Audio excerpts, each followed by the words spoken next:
Good morning students. உங்கள் computer sir Arulmurugan sir பேசுகிறேன். Next பார்த்திங்கன்னா நம்ம சாப்டர் 6ல் அட்டவணை வடிவூட்டல். ஸோ நம்ம என்ன டாபிக் பார்க்குறோம்? அட்டவணை வடிவூட்டல் என்றால் என்ன அப்படின்னு கேட்டாங்கன்னா, அட்டவணை வடிவூட்டல் என்பது அட்டவணையின் அமைப்பு, அட்டவணையின் உரையை வடிவூட்டல், அளவை மாற்றியமைத்தல், அட்டவணையின் வரிசை மற்றும் நெடுவரிசைகளை சேர்த்தல், நீக்கல், சிற்றறைகளை ஒன்றாக்குதல் மற்றும் பிரித்தல், எல்லைகள் மற்றும் பின்னணியை மாற்றியமைக்கும் செயல்களாகும். ஸோ அட்டவணை வடிவூட்டல் என்றால் என்ன அப்படின்னு ஒரு 2 மார்க் கொஷினில் கேட்பாங்கன்னா என்ன எழுதணும்? அட்டவணை வடிவூட்டல் என்பது அட்டவணையின் அமைப்பு. ஒரு அட்டவணையுடைய அமைப்பை மாற்றி அமைக்கலாம், அட்டவணையின் உரையை வடிவூட்டல் செய்யலாம், அளவை மாற்றி அமைத்தல், ஒரு அட்டவணையுடைய அளவை மாற்றி அமைக்கலாம், அட்டவணையில் வரிசை மற்றும் நெடுவரிசைகளை சேர்த்தல்.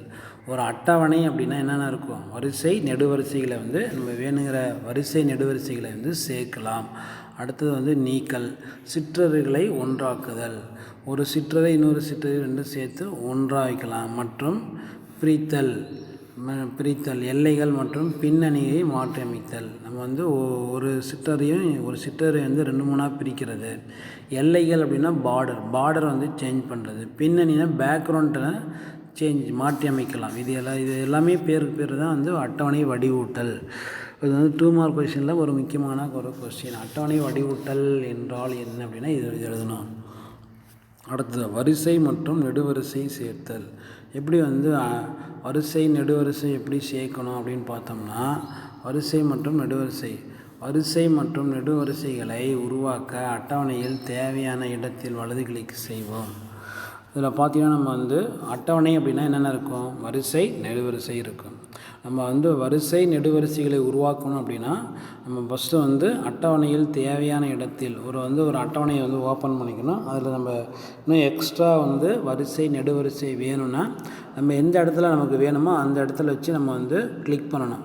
அப்புறம் நெக்ஸ்ட் என்ன பண்ணணும்னா வலது கிளிக் செய்யணும். என்ன கிளிக் பண்ணணும்? வலது கிளிக் பண்ணணும். சரி, ஒரு வரிசையை உருவாக்கணும் அப்படின்னா அதுக்கு என்ன கட்டளை?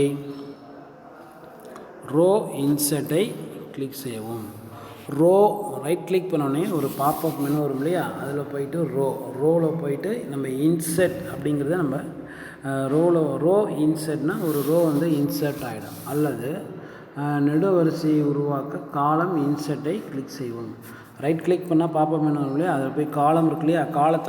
காலம் கிளிக் பண்ணிட்டு இன்சர்ட் கொடுத்தீங்கன்னா காலம் இன்சர்ட் ஆகிடும். இப்போ ஒரு உரையாடல் பெட்டி தோன்றும். இதில் பயனருக்கு தேவையான வரிசை அல்லது நெடுவரிசைகளை எண்ணிக்கையும் சேர்க்கலாம்.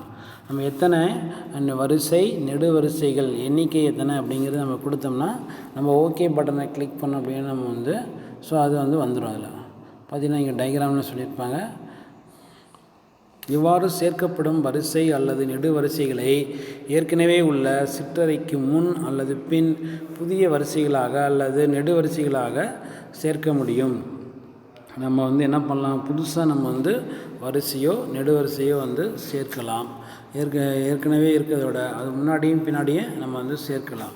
ஒன்று முன்னாடி வரிசை வேணுமா இல்லை பின்னாடி வரிசை வேணுமா? முன்னாடி நெடுவரிசை வேணுமா இல்லை பின்னாடி வரிசை வேணுமா அப்படிங்கிறத கொடுக்கணும்.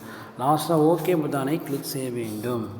பார்த்திங்கன்னா நம்ம இதுக்கு பேர் நம்ம என்ன சொல்லலாம்னா இன்சர்ட் ரோஸ். நம்ம ரோவில் போயிட்டு இன்சர்ட் அப்படின்னு கொடுத்தோம்னா இன்சர்ட் ரோ டயலாக் பாக்ஸ் வரும். நம்ம காலத்தில் போயிட்டு இன்சர்ட் கொடுத்தோம்னா இன்சர்ட் காலம் டயலாக் பாக்ஸ் வரும். இதில் இன்சர்ட் ரோ அப்படின்னா நம்பர் ஆஃப் ரோஸ் எத்தனை அப்படிங்கிறது கொடுக்கணும். நம்பர் ஆஃப் ரோ எத்தனை ரோ அப்படிங்கிறத நம்ம கொடுக்கணும். அப்புறம் நெக்ஸ்ட் ஓகே பட்டனை கிளிக் பண்ணணும். நம்ம பொசிஷன் என்ன? பிஃபோரா ஆஃப்டரா? முன்னாடி வேணுமா பின்னாடி வேணுமா அப்படிங்கிறத கிளிக் பண்ணணும். ஒரு ரோ நம்ம ஒரு வரிசை அல்லது நெடுவரிசை ஆட் பண்ணுறோன்னு சேர்க்குறோன்னு அது பிஃபோர்னால் முன்னாடி ஆட் பண்ணுறதா, ஆஃப்டர்னால் பின்னாடி ஆட் பண்ணுறதா அப்படிங்கிறத சொன்னோம்.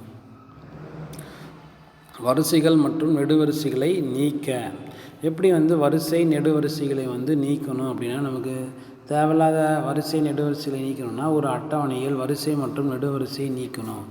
எப்படி வரிசை நெடுவரிசையை நீக்கிறது அப்படின்னு பார்த்தீங்கன்னா, நீக்க வேண்டிய வரிசை அல்லது நெடுவரிசையில் செருகும் புள்ளியை கொண்டு சென்று வலது கிளிக் செய்யவும். இப்போ பார்த்தீங்கன்னா நம்ம என்ன சொல்கிறாங்க அப்படின்னு பார்த்தீங்கன்னா நம்ம வந்து நீக்க வேண்டிய வரிசை. நம்ம எந்த வரிசையை நீக்கணுமோ அல்லது நெடுவரிசையை அல்லது நெடுவரிசையில் செருகும் புள்ளியை கொண்டு சென்று வலது கிளிக் செய்வோம். நம்ம ஒரு வரிசையோ அல்லது நெடுவரிசையோ நீக்கணும் அப்படின்னா நம்ம வந்து செருகும் புள்ளி போய் அந்த வரிசையிலையோ நெடுவரிசையிலையோ வைக்கணும். வச்சுட்டு நெக்ஸ்ட் என்ன பண்ணணும்னா வலது கிளிக் செய்யணும், வலது கிளிக் பண்ணணும். வலது கிளிக் பண்ணவுடனே என்ன ஆகும் அப்படின்னு பார்த்தோம்னா வலது கிளிக் பண்ணவுடனே வரிசையை நீக்க ரோ டெலீட் என்ற கட்டளையும் அல்லது நெடுவரிசையை நீக்க காலம் டெலீட் என்ற கட்டளையும் தேர்வு செய்ய வேண்டும். நம்ம வந்து ரோ வரிசையை நீக்கணும் அப்படின்னா ரோ ரைட் கிளிக் பண்ணோடனே ரோ அதில் செலக்ட் பண்ணிவிட்டு டெலீட் கொடுத்தீங்கன்னா அந்த ரோ வந்து டெலீட் ஆகிடும். அல்லது ரைட் கிளிக் பண்ணி காலம் கொடுத்து டெலீட் பண்ணினா காலத்தை டெலீட் பண்ணிவிடும். ஸோ தேர்வு செய்யப்பட்ட வரிசை நெடுவரிசை நீக்கப்பட்டுவிடும். நம்ம எந்தெந்த வரிசை நெடுவரிசையை நம்ம வந்து தேர்வு செஞ்சுருக்கோமோ அதை வந்து நீக்கப்பட்டுவிடும். சரி, ஓகே. அடுத்தது பார்த்திங்கன்னா சிற்று அறைகளை இணைத்தல் மற்றும் பிரித்தல். சிற்று அறைகளை இணைத்தல் மற்றும் பிரித்தல். ஒன்றுக்கு மேற்பட்ட சிற்று அறைகளின் தொகுப்பை இணைக்க வேண்டும். ஒன்றுக்கு மேற்பட்ட சிற்று அறைகளின் தொகுப்பை இணைக்க வேண்டும். எப்படி வந்து ஒன்றுக்கு மேற்பட்ட சிற்றறைகளை வந்து எப்படி இணைக்கணும்? தனித்தனியாக இருக்கக்கூடிய சிற்றறைகளை வந்து ஒன்றாக இணைக்கணும். எப்படி? ஒன்றாக இணைக்கப்பட வேண்டிய சிற்றறைகளை தேர்வு செய்ய வேண்டும். ஒன்றாக இணைக்கப்பட வேண்டிய சிற்றறைகளை தேர்வு செய்ய வேண்டும். சார்,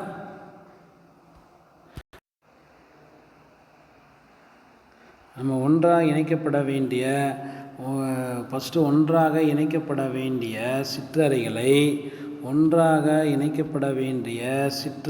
என்ன பண்ணோம்? தேர்வு செய்ய வேண்டும். ஸோ நம்ம என்ன இப்போ பாரு, இதெல்லாம் வந்து பார்த்திங்கன்னா வச்சு இதுதான் வந்து சிற்றறை, இது ஒரு சிற்றறை, இது ஒரு சிற்றறை, இது ஒரு சிற்றறை. இப்போ இந்த சிற்றறை ஒன்றாக இணைக்கப்பட வேண்டிய சிற்றறைகளை என்ன பண்ணணும் அப்படின்னு நம்ம வந்து இது ஃபுல்லாத்தையும் நம்ம என்ன பண்ணோம்? தேர்வு செஞ்சுக்கணும். தேர்வு பண்ணிவிட்டு இப்போ எத்தனை சிற்றறையாக இருந்தது? 1 2 3 4 சிற்றறையாக இருந்தது இல்லையா? இது எல்லாமே வந்து ஓகே. இப்போ தேர்வு செஞ்சிட்டோமா? வலது கிளிக் செய்யணும், வலது கிளிக் பண்ணணும். வலது கிளிக் பண்ணிவிட்டு செல்லில் போய்ட்டு மெர்ஜ் தேர்வை செய்யலாம். செல்லில் போய்ட்டு ரைட் கிளிக் பண்ணோம்னா செல்லில் போய்ட்டு மெர்ஜின்னு கொடுத்தோம்னா அப்படி கொடுக்கலாம். அப்படி இல்லைனா வந்து டேபிளில் போய்ட்டு மெர்ஜி செல், டேபிள்னு ஒரு மெனு இருக்குல்லையா, அதில் போய்ட்டு மெர்ஜி செல் கொடுத்தீங்கன்னா இது பார்த்திங்கன்னா வந்து 4 செல்லாக இருந்தது இல்லையா, அது பார்த்திங்கன்னா வந்து ஒரே செல்லாக ஆகிடும். இப்படி இருந்த இப்படி 4 செல்லாக இருந்த செல்லை வந்து ஒரே செல்லாக மாறிடும். இது பேர் வந்து மெர்ஜி செல். 4 செல்லை எத்தனை செல்லாக பண்ணிட்டோம்? ஒரே செல்லாக பண்ணிட்டோம். இது பேர் வந்து மெர்ஜி செல். இதுதான் வந்து ஒன்றுக்கு மேற்பட்ட சிற்றறைகளின் தொகுப்பை இணைக்க வேண்டும். அடுத்தது ஒரு சிற்றறையை பிரிப்பதற்கு எப்படி வந்து ஒரு சிற்றறையை பிரிக்கணும் அப்படின்னா பிரிக்க வேண்டிய சிற்றறையில் செருகும் புள்ளியை கொண்டு செல்லவும். நம்ம எந்தெந்த இப்போ ஒரே சிற்றறை இருக்கா, இந்த ஒரு சிற்றறை வந்து நம்ம வந்து பிரிக்க வேண்டிய சிற்றறையில் செருகும் புள்ளியை கொண்டு இந்த சிற்றறையில் போயிட்டு செருகும் புள்ளியை இங்கே வந்து கிளிக் பண்ணணும். கிளிக் பண்ணிவிட்டு நெக்ஸ்ட் என்ன பண்ணணும்னா பார்த்திங்கன்னா நம்ம வந்து இதில் எத்தனை செல் இருக்குது? சிற்றறை ஒரே ஒரு சிற்றறை இருக்குது. இது 4 செல்லாக 1 2 3 4 செல்லாக பிரிக்கலாம். 4 செல்லாக பிரிக்கலாம். முன்ன வந்து 4 செல்லை ஒரு செல்லாக பண்ணோம், இப்போ ஒரு செல்லை 4 செல்லாக பண்ணுறோம். அடுத்தது என்ன பண்ணணும்னு பார்த்திங்கன்னா நம்ம வந்து வலது கிளிக் பண்ணணும். வலது கிளிக் பண்ணிவிட்டு அதில் பார்த்திங்கன்னா செல் ஸ்ப்ளிட் தேர்வு செய்வோம். அல்லது பட்டியுள்ள டேபிள் ஸ்ப்ளிட் செல் அப்படிங்கிறத நம்ம வந்து தேர்வு செய்யணும். நம்ம வந்து மவுஸ் வச்சு ரைட் கிளிக் பண்ணணும். அதில் போய்ட்டு செல்லில் போய்ட்டு ஸ்ப்ளிட் செல் அப்படின்னு கொடுத்தோன்னா அந்த செல் வந்து என்ன ஆகும்?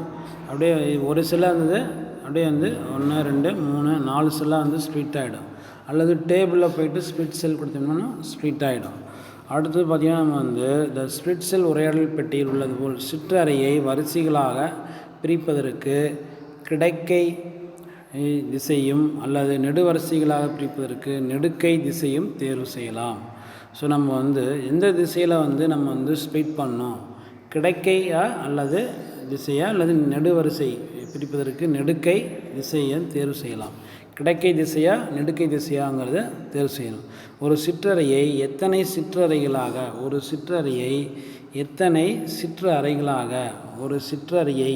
சிற்றறைகளாக பிரிக்க வேண்டும் என்பதையும் இந்த உரையாடல் பெட்டியில் தேர்வு செய்யலாம். எத்தனை சிற்றறைகளாக பிரிக்கணும், எத்தனை சிற்றறைகளாக பிரிக்கணும் அப்படிங்கிறத நம்ம வந்து தேர்வு செய்யலாம். இந்த ஒரு சிற்றறை வந்து ஒரு சிற்றறையா இல்லை 2 சிற்றறையா இல்லை 3 4 சிற்றறையாக பிரிக்கணும் அப்படிங்கிறத நம்ம வந்து தேர்வு செய்யலாம். பார்த்திங்கன்னா இதுதான் வந்து ஸ்ப்ளிட் செல் அந்த டயலாக் பாக்ஸு.